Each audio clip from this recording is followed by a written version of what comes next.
السحر إن الله سيبطله.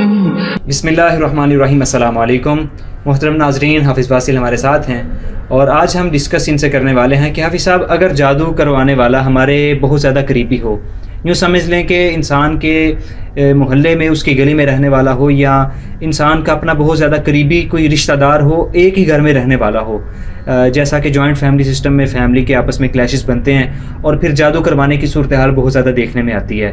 تو ایسی صورتحال میں جادو کا علاج کیسے کیا جائے اور جادو کروانے والے کے شر سے کیسے بچا جائے؟ جی گلفام بھائی، یہ صورتحال واقعی تھوڑی سی گمبھیر ہے، کریٹیکل مسئلہ ہے کہ اب یہ کہہ لیں ایک ہی گھر کے اندر رہنے والا فرد ہے، وہ آپ پہ بار بار جادو کروا رہے ہیں، یا ایک ہی گلی میں رہنے والے ہیں تو ان کا آنا جانا جو ہے وہ لگا رہتا ہے. تو انسان سوچتا ہے کہ اس میں ایک چیز پہلے تھوڑی سی ذکر کر دوں کہ بدگمانی سے حتی الامکان انسان کو بچنا چاہیے. ٹھیک ہے، اگر تو بدگمانی تک بات ہو نا تو یہ ذہن میں خیال آنے نہیں دینا چاہیے، اس بدگمانی کو، برے گمان کو جھٹک دینا چاہیے، چھوڑ دینا چاہیے، کیونکہ ظن کی پیروی کرنا، بدگمان ہونا، گمان کی پیروی کرنا تو ویسے صحیح بات نہیں ہے. جب تک آپ کو یقین نہیں ہو جاتا، بالکل کلیئر پتہ نہیں چل جاتا، یا کچھ ایسے واضح اشارے نہیں مل جاتے جس سے آپ سمجھ جائیں، یا اگلا بندہ منہ سے اقرار نہیں کر لیتا، اتنی دیر تک بدگمان نہیں ہونا. دیکھیں نا، شیطان کی یہ بھی ایک چال ہے کہ وہ آپ کو بدگمان کرے، آپ کے ذہن میں وسوسے برے ڈالے اور دوسرے سے آپ کو متنفر کر کے آپ سے صلہ رحمی ختم کروائے اور قطع تعلقی بنا دے. ہاں بالکل ٹھیک ہے. تو اس چیز پہ بھی جو ہے وہ غور کرنا ہے کہ شیطان کہیں جادو کے چکر میں، جادو اس نے کیا نہیں تو ہمیں قطع تعلقی میں نہ ڈال دیں، واضح طور پہ بندہ اسے دیکھ لے کام کرے. جی، تو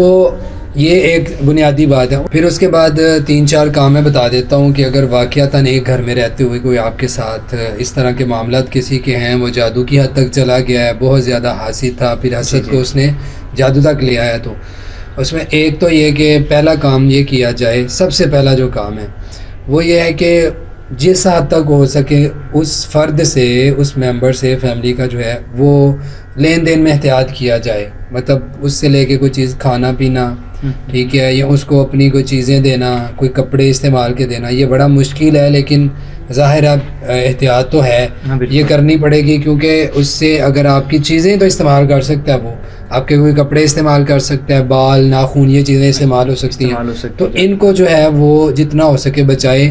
یا اگر اس کی طرف سے کوئی چیز آتی ہے، ظاہر ہے فیملی میں بیٹھے ہیں، کبھی کھانا اکٹھا کھا رہے ہیں، تو اب آپ یہ نہیں کہہ سکتے کہ میں نے نہیں کھانا، اب بتا بھی نہیں سکتے اس کو اور انکار بھی نہیں کر سکتے. اس صورت میں یہ ہو سکتا ہے کہ آپ احتیاطاً اس پہ سورہ فلق ناز پڑھ لیں، دم کر لیں، تاکہ کوئی ایسے اثرات ہوں تو وہ ضائع ہو جائیں کھانے سے پہلے. ٹھیک ہے. تو لین دین میں، کھانے پینے میں احتیاط برتنا جس حد تک ہو سکے، یہ ایک کام ہو گیا.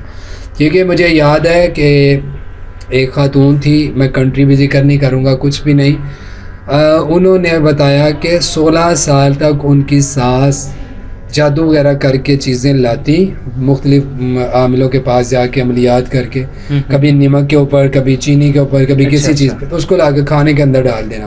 میٹھی چیز ہوتی تو میٹھی چیز میں چینی ڈال دینا اور نمک وغیرہ سالن کے اندر ڈال دینا.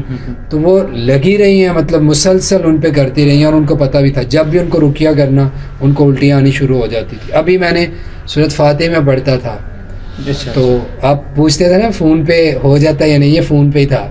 وہ دوسرے کسی کنٹری اور میں تھی، تو میں ابھی سورۃ فاتح شروع کرتا تھا تو ان کو خون کی الٹیاں اور اس طرح سے وہ کیا آنا شروع ہو جاتی، بار بار کھلایا جا رہا ہے انہیں جادو. تو بہرحال یہ ہے کہ اس طرح بھی مطلب فیملی ممبر ہوتے ہیں. پھر اسی طرح جو دوسرا ان کے کرنے والا ضروری کام ہے وہ یہ، میں آپ کی بات کاٹ رہا ہوں، ایک دفعہ پھر ناظرین کو بتا دیں کہ صرف شک اور بدگمانی کی بنیاد پر اپنے رشتے خراب نہ کیجیے گا کہ مولوی صاحب ٹی وی میں یہ کہہ رہے تھے، یوٹیوب پہ یہ کہہ رہے تھے. تو جب تک ایک واضح سائن یا نشانی نہیں ملتی تب تک کسی بھی رشتہ دار کے بارے میں بدگمان ہونے کی یا اس کے ساتھ نفرت کرنے کی ضرورت نہیں ہے میرے خیال میں. جی، وہ اسی بات کو میں آگے لے کے چلنے لگا تھا کہ دوسرا جو کرنے والا کام ہے نا وہ یہ ہے کہ اپنا رویہ آپ اس کے ساتھ نرم رکھیں. بلکہ میں یہ سمجھتا ہوں کہ جو بندہ آپ کے مخالف ہے اس کے ساتھ تحفے تحائف والا معاملہ بھی رکھیں، اس کا دل نرم. ٹھیک ہے، دل نرم ہوگا. اگر وہ کچھ غلط کرتا ہے تو آپ بار بار اس کو معاف کریں. ایک دن وہ خود شرمندہ ہو کے کہے گا یار میں کتنا گھٹیا ہوں کہ وہ میں اتنا کچھ کر رہا ہوں لیکن اس کا برتاؤ، اس کا جو طور طریقے ہیں میرے ساتھ بہت اچھے ہیں. تو یہ چیز ہے کہ تحاد و تحابو، تحفے دو، اس سے محبت بڑھتی ہے، ٹھیک ہے. تو اس کے ساتھ لین دین والا معاملہ جو ہے وہ نارمل رکھیں، رویہ اپنا نارمل رکھیں، تحفے تائے والا بھی ہو معاملہ. پھر اسی طرح تیسرے نمبر پہ ایک چیز آ جاتی ہے، اس میں آپ جو مرض ہے، جس کو جو مریض ہے کہ جس کے ساتھ گھر کا ہی ممبر اس کو ایسے تنگ کر رہے ہیں، اس کو چاہیے کہ تہجد کی نماز کا اہتمام کرے. تہجد کی نماز اور اس وقت میں جو دعا ہے نا، وہ آپ کے دشمنوں کو نکھیر کے رکھ دیتی ہے، بالکل یعنی کہ بالکل واضح کر دیتی ہے. جو آپ کے چھپے دشمن ہیں وہ بھی، جو واضح ہیں وہ بھی. اگر اللہ تعالیٰ ان کو سامنے نہ بھی لے کے آئے نا، تو اپنی جگہ پہ ان کو تکلیف ضرور محسوس ہوتی ہے. جو جادو کروانے والا آپ کیا سمجھتے ہیں اس کے ساتھ کچھ نہیں ہوتا. جو جادو کروانے والا ہے ان کے معاملات بڑے عجیب و غریب قسم کے ہو جاتے ہیں، ان کے بھی الٹے سیدھے نقصان اور بہت ساری چیزیں. بظاہر ہمیں وہ کوئی اور چیز نظر آئے، لیکن اللہ تو بدلہ لے رہے ہوتے ہیں، اللہ تعالیٰ قادر. تو کسی کو تنگ کرنے والا خود بھی خوش نہیں رہ سکتا. بالکل، یہ مطلب ایک سارا زمانہ اس بات کو جانتا ہے. ہر ایک انسان کو زندگی میں تجربے ہوتے ہیں کہ کسی کو تنگ کر کے انسان کبھی خوش نہیں رہتا.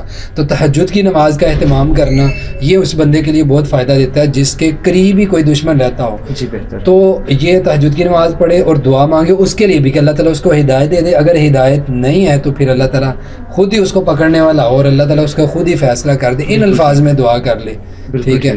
تو یہ چیز ہے. چوتھے نمبر پہ کوشش کرنی چاہیے بد دعا نہ کی جائے. جی بالکل ایسے ہی ہے. چوتھے نمبر پہ پھر یہ چیز آ جاتی ہے کہ آپ اس شخص کے لیے، یعنی اپنی سیفٹی کے لیے، اس شخص سے بچنے کے لیے پڑھائی کریں.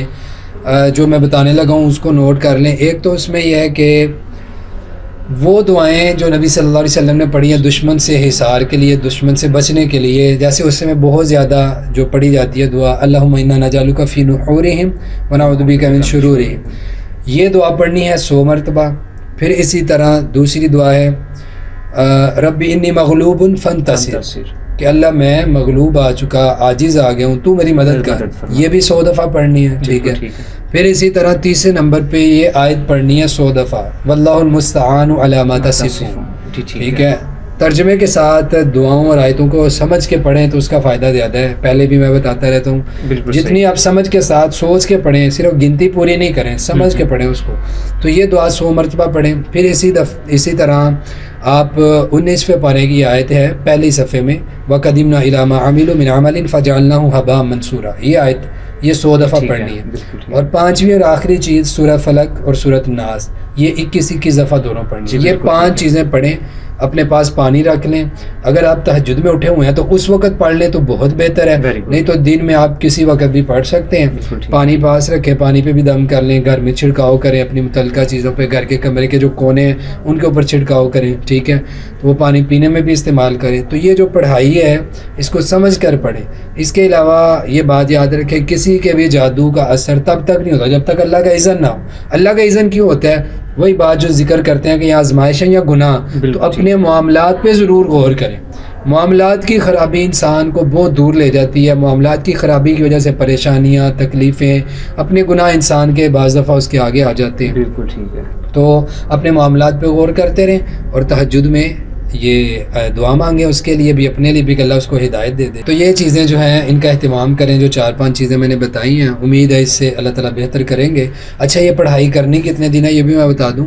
یہ آپ اگر مسلسل بھی کریں تو اس کا کوئی نقصان نہیں، فائدہ ہے. لیکن کم از کم 1 مہینے تک یہ ضرور عمل کریں، ٹھیک ہے. اسی طرح جو عورتیں پوچھتی ہیں بعض دفعہ کہ ہم نے اپنے آف ڈیز میں پڑھنی ہے یا نہیں، تو پڑھ سکتی ہیں. آپ زبانی پڑھ لیں ان کو، مطلب موبائل سے دے کے پڑھ لیں. زبانی چھوٹی سی دعائیں ہیں، زبانی بھی سب کو آتی ہیں، تو یہ ان دنوں میں بھی پڑھی جا سکتی ہیں، اس میں کوئی حرج نہیں. اور اگر آف ڈیز کے بعد دوبارہ ان کو پڑھنا ہو تو بھی کوئی حرج نہیں ہے.